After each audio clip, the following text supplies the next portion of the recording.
Hello YouTuber family, કેમ છો? સૌને ગુડ મોર્નિંગ, જય શ્રી કૃષ્ણ. એની ટી શર્ટ તમે જુઓ, મસ્ત મોટી મોટી પહેરી છે, લાગે સારી. લાંબી ટી શર્ટ હે ને તો એ લાગે સારી. હવે મારે ચાલુ કર્યું ને ચાલુ રાખતી હોય તો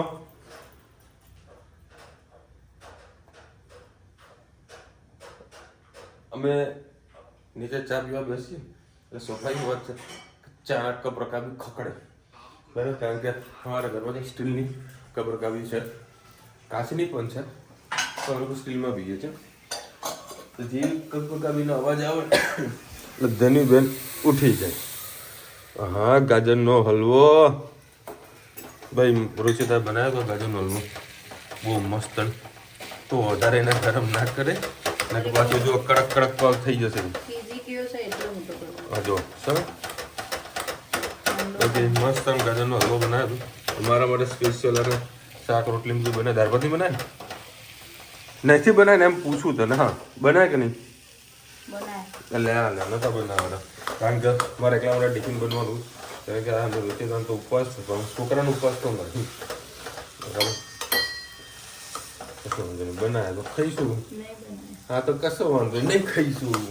અરે ગાજરનો હલવો છે ને, ગાજરનો હલવો જોઈએ ટિફિનમાં ખાઈશું. અત્યારે મસ્ત ચાને ઉકાળી દઉં છું. જો કેવી રીતે ઉકાળવાની, મારા હાથમાં એક વખત ચા પીવો ને તમે આમ ખુશ ખુશ થઈ જાય. મેં બનાવી છે મારી, મસાલો બધો ગરમ મસાલો બધો વિચેતા નાખીને ઓકે ઉકાળું છું હું.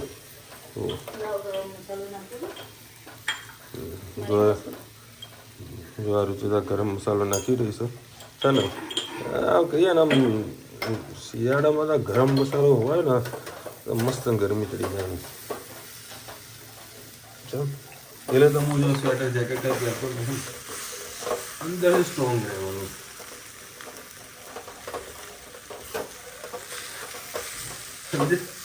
અંદરથી સ્ટ્રોંગ રહેવાનું. રાત્રે 12 વાગે આવો, જુઓ સવારે 5 વાગે ઉઠો, કેવા સ્વેટરના જેકેટ પહેરાય હું એ જુઓ. કપડા ધોવા લ્યો ને, કપડા ધોવા ના, કપડા ધોવાનો વાળો માર રવિવારે જ આવે. સોલર ધોવાનો જે ધોવાનો તો પ્રોગ્રામ ને રવિવારે આવે. એટલે રવિવારે તમને ખબર કે હું બપોરે ઊંઘું, કારણ કે થાક્યો પાક્યો ના હોય સવારથી. ક્યાં મમ્મીના ઘરે ઓલું માટલો છે ને ફૂટી ગયું.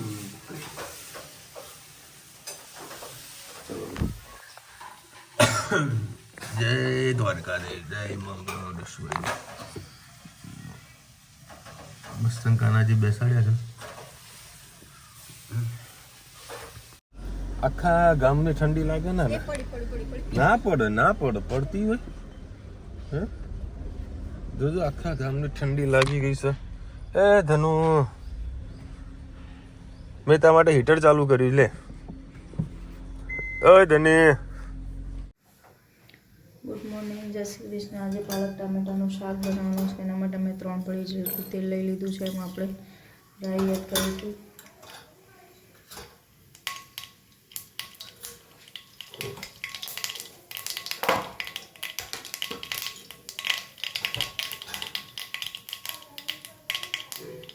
રાઈ થઈ જાય એટલે સહેજ જીરું, હિંગ અને ટમેટા એડ કરી દઈએ.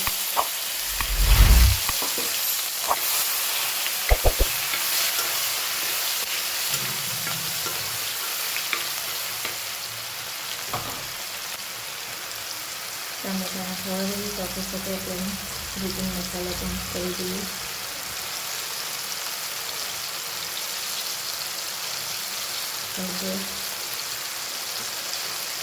લાલ મરચું પાવડર,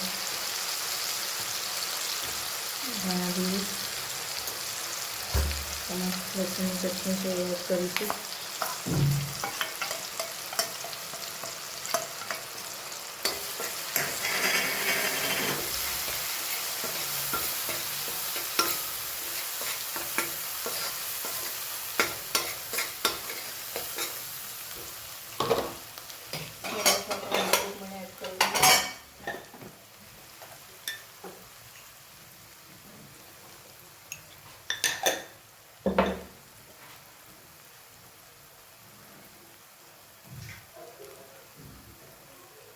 મસાલો બળી ના જાય એટલે પાણી એડ કરી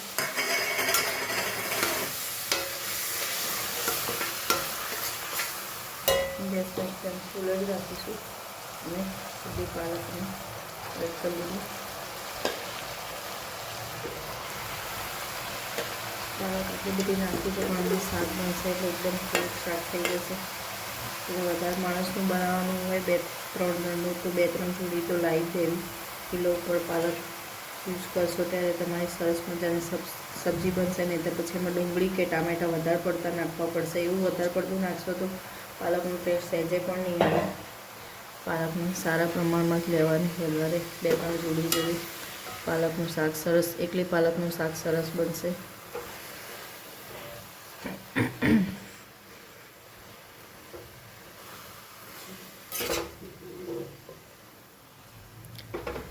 ગેસ ફૂલ રાખીને જેમ જેમ મિક્સ કરીશું એમ એમ પાલક એકદમ થોડીક જ થઈ જશે. મસાલો સારી રીતે ભળી જાય ત્યાં સુધી મિક્સ કરીએ અને પછી ઢાંકીને એને 5 થી 7 મિનિટ જેવું પાકવા દઈશું એટલે આપણું પાલકનું શાક તરત જ તૈયાર થઈ જશે. શિયાળો છે એટલે આવી વાનગીઓ, આવી સબ્જીઓ બધી લીલી ખાવી જ જોઈએ.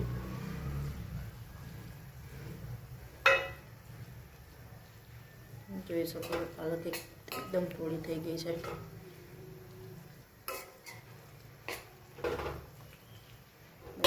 5 થી 7 મિનિટ જેવું થવા દઈએ. તમે જોઈ શકો છો આપણું પાલકનું સરસ શાક તૈયાર થઈ ગયું છે. આજે દાળ ભાત નથી બનાવ્યા એટલે આવો રસાળો થોડું રાખીશું ગ્રેવીવાળું, એટલે શાક ખાવાની ખૂબ જ મજા આવશે. મારી રેસીપી તમને કેવી લાગી કોમેન્ટમાં ચોક્કસથી કહેજો. આવજો. જય શ્રી કૃષ્ણ. Good evening. જય શ્રી કૃષ્ણ. આજે આપણે બનાવીશું સેવ ટામેટાનું શાક. એના માટે મેં 2 પડી જેટલું તેલ લઈ લીધું છે. એમાં રાઈ એડ કરીશું, જીરું એડ કરીએ,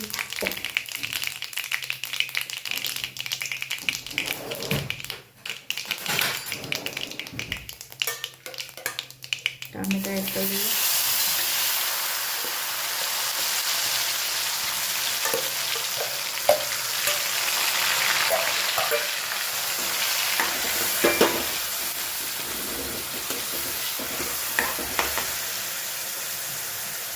હવે જે મસાલા કરી લઈએ, હળદર, લાલ મરચું પાવડર, ધાણા જીરું, મીઠું, લસણની ચટણી એડ કરીશું.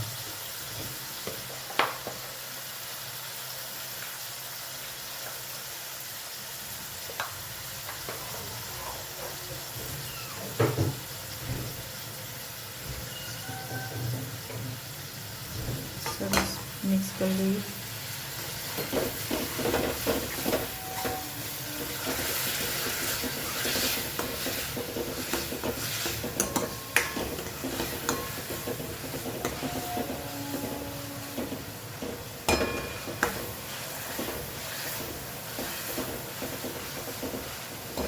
એમાં સહેજ ગોળ એડ કરીએ.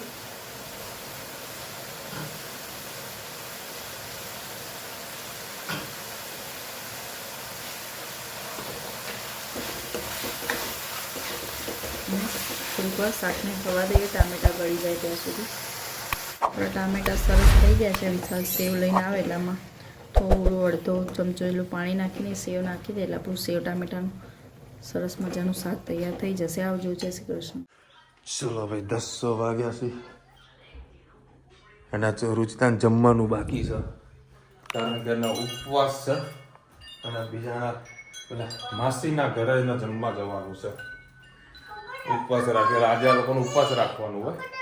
અંકલ દવાખાને આખો દિવસ ફોન જોવા છે જો. અને ધનવીને એમના દવાખાનામાં ડોક્ટરને બતાવીને આવ્યા. તારે જમવા નહીં જવું? રોજ ક્યારનું વિકતું તું જમતી આવ મારે રાહ જોઈ બેઠો. મેં કીધું તું તને કે તું જમતી આવ. હાલે આવતી રે. ફોન તો નહીં મળે. લે હાલો જમવાનું કાઢો. તાર જમવાનું બાકી તનું અમુક કાઢું ચાલે. મમ્મીને ફોન કરજો. સેવ ટામેટાનું શાક બન્યું છે કરી દઉં. નહીં માથે સેવ નાખવાની છે માથે. તે ખાધું કે પછી ઘરે આ ખાવું? પૂછી લઉં છું એ રીતના ખાવું તો એને સેવ ટામેટા માટે રાખીએ એમ ને. બસ જો આ અડધી રાતે અમે આને આવું ઓઢવા પણ સ્વેટર જેકેટ નહીં પહેરવાનું હે. અને હે તો આવો સાયકલ લઈને અને અમે આવ્યા છે ગાડી લઈને આખા ગામની ઠંડીમાં ધણું ને લાગે છે. એ તારે જમવાનું ખબર હે ને હે ને?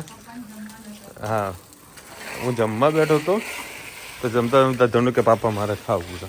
બધું સારું ખાવ પછી હા યાર પછી હેત કે પાપા મારે માટે સેવ ટામેટા રાખજો તો એના માટે સેવ ટામેટા રાખજો.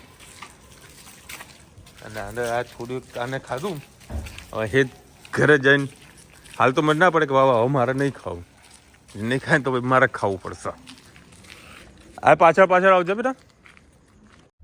શું કહે ધનુ? બોલને હવે બોલને. જો હેત સાયકલ લઈને આગળ ગઈ રહી અમે પાછળ પાછળ છીએ ધ્યાન રાખવા માટે. હા સ્પીડ ચલાવી છે સ્પીડ કરી છે ને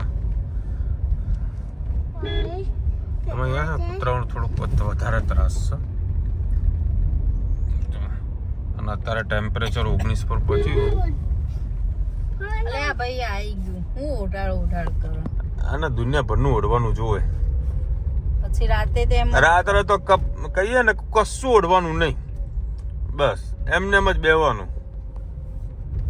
બહાર નીકળીએ ને એટલે સ્વેટર જુએ અને આ ભૂતવાળું નું ડ્રેસ તો કન્ફર્મ જ હોય. આપી તો એટલું ગમી ગયું. હા હંગરી રાખે. સવારે ઉઠે એટલે તરત કે લાવો મારું ઓઢવાનું લાવો. એના વગર તો બેન નીચે ના ઉતરે. આવી ગયું આપણું ઘર. એ દોડી ઊભું ના થાય. જો દોડી જોયું ખરી પણ દોડું તો ગાડીની પાછળ. હા એ કૂતરું દોડ્યું અમારી પાછળ. જો ભાઈ આટલા તમારા વિડીયો જો એટલું મારું સાસરી છે. આટલું મારું સાસરી છે. આટલું ડિસ્ટન્સ ની અંદર સાસરી છે. વોલપેપરમાં એ કાનાજી બેઠા છે. મારા તમને તો બહુ વાલા છે કાનાજી. ના પાછું કવરમાં તમને બતાવું. કવરમાં કાનાજી જ કહેવાય જાતના મોરપીન છે જે કાનાજી જ છે. મારી રાધા આવી છે. મેં અત્યારે ઘાણી ખાધી ઘાણી ભાવનગરથી આવી હતી. હું ખાતો તો રૂચિતા મને કીધું કે ના ખાઓ અત્યારે પકડાશે. આખી ખાધી મસ્ત ટેસ્ટ હતો.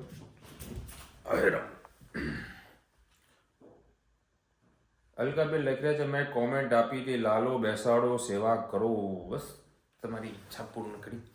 કારણ કે અલકાબેન નંબર કેવું છે ઘણા ટાઈમથી રુચિતા કહે છે કે કાનાજી બેસાડવા પણ ચોખ્ઠા નહોતા ગોઠવાતા. અસ્કરે અમારી મેરેજ એનિવર્સરી આવી. લાલો મૂવી જોવા ગયા પછી મોરબી ગયા. ત્યાંથી કાનાનો હુકમ આવ્યો કે આવો દર્શન કરવા. તમે દર્શન કરવા ગયા પછી વિચારે કે આવા કાનાજી લેવા પડશે. કાનાજીના વાઘા લેવા પડશે. કાનાજી તો ઓલરેડી પડ્યા હતા જ ઘરે પણ એના વાઘા નતા. બેસાડે મજા આવે. રાજેશ્વરી બેન લખી રહ્યા છે વિશાલભાઈ કોઈ બી જાત્રા કરીને આવો પછી ડાકોર જવું પડે એવું બધા કહે છે. અચ્છા એટલે કોઈ પણ જગ્યાએ જાત્રા હોય તો ડાકોર જવું પડે કે દ્વારકાધીશ ગયા હોય તો દ્વારકા જવું પડે? એ કોમેન્ટમાં સ્પષ્ટ કરજો. બાકી આવું મેં સાંભળેલું છે કારણ કે મારા ત્યાં માણસ કામ કરે છે ને તે દિવાળી પછી દ્વારકા ગયો તો ચાલતા. પછી એને મને કીધું કે વિશાલભાઈ આપણે ડાકોર જવું પડશે. બધું કેમ કે અમારે બધા એવું કે દ્વારકા જઈને આવીએ તો ડાકોર દર્શન કરવા માટે જવું પડે. બધું ભાઈ હશે તને શું થયું મારી કહો ફોન લીધો? હા વાંધો ને બેટા ચાલ ચૂપ રહે. ચાલ ચાલ હમણાં તને દવા પીધી ને હવે તમે બાપને બધું લગાવી આપવું બેટા. લગાવ ને હા અમે વિડીયો પતે ને પછી નાખવું બેટા. જનક પરીખ લખી રહ્યા છે લો ક્વોલિટી ફૂડ રેસ્ટોરન્ટમાં હોય તો જ ગળા ખરાબ થાય. ઓઇલ અને મસાલા લો ક્વોલિટીના હોય તો. અમે એવું કોઈ લોકલ અંદર કોઈ વસ્તુ ખાધી જ નથી. બસ બે મિનિટ બરાબર. મેં જ્યાં ખાધું બધી સારી સારી ફેમસ જે આઈટમો હતી એ જ ખાધું છે. પણ કેમ આવું અચાનક સમજો ને, અમારે 4 લોકોને આવું થયું છે. અને પાણી અમે કોઈ બહારનું પીધું નથી. પાણી અમે મહેસાણાથી લઈને ગયા હતા, પ્લસ ત્યાં આગળ બી જે પાણી પીધું બધું ટોટલી મિનરલ વોટર જ પીધું છે. અમુક ટાઈમે પાણીના કારણે બી થતું હોય, થઈ જાય તો બહાર નીકળીએ હોય એટલે થોડું ઘણું તકલીફ પડી જાય. હા દીકરા, બસ 2 મિનિટ બધા ઉપરથી. ચલો હવે કાલે રુચિતાને બધું ત્યાં આગળ વિધિમાં બધું કંઈક મહારાજ કંઈક આવે ને, હા ત્યાં જઈને જ આવે છે બરાબર. તો આજે લોકો ગોળણી બધું કંઈક હતું વાંચે છે, કાલે ખબર નહીં. આ લોકો શેડ્યુલ બધા પતાવશે અને કાલે વળી જમવાનું મારા બહાર છે. બહાર વળી પૂરી શાક મંગાવી દઈશ, ખાઈ લઈશ. કાલે રુચિતા ટિફિન નહીં બનાવવાની. ચલો મળીશું નવા વિડીયો સાથે, નવા મોજ મસ્તીની સાથે. ત્યાં સુધી અમને આપણે જય હિન્દ, ભારત માતા કી જય. અને વિડીયો ગમે તો ફટાફટ લાઈક કરો, શેર કરો, સબસ્ક્રાઇબ કરવાનું ભૂલતા નહીં. અને રાધે રાધે. બોલ ને તમારો વિડીયો સારો લાગશે આમ ફેરવો. આ દેખાય ભાઈ, હું તો કપડા ચેન્જ કરતો હતો. આ લોટનો પ્રતાપ. તમે નહીં માનો સાહેબ, આખો દાડો હું આવું ને આવું ફર્યો છું, મને ખબર નહીં, કોઈએ મને કીધું નહીં. મારી એ ગાડીની સીટમાં અમુક થોડો આવો કચરો પડ્યો તો બધું હશે, કદાચ ચોટ્યું હશે બરાબર. હા પણ એ તો કહું હું પછી તમે સમજો કે આ વસ્તુ મારે જે ઓફિસની ચેર છે, ચેરમાં 2-3 આવા કટકા પડ્યા. તમે તારું પગમાં કદાચ આવ્યું હશે, ચલો જવા દે. હું આજે બપોરે સવારે ગાડી પેલા નરસીને ચલાવવાની હતી, મારી સીટ આગળ એમાં આવો કચરો પડ્યો હતો. હું ધનવી મારી સીટ પર બેસતી હોય તો કદાચ કર્યું હશે. પણ એને જુઓ આ છે ને, સવારમાં પણ રોટલીઓ બનાવો ને તો પપ્પાના પેન્ટમાં જ રોટલીઓ બનાવી નાખી. આવું કરે ધનુ? હે બોલજે. આ દીકરીનો પ્રતાપ છે. હે તા હર કીધું કચરો પડશે.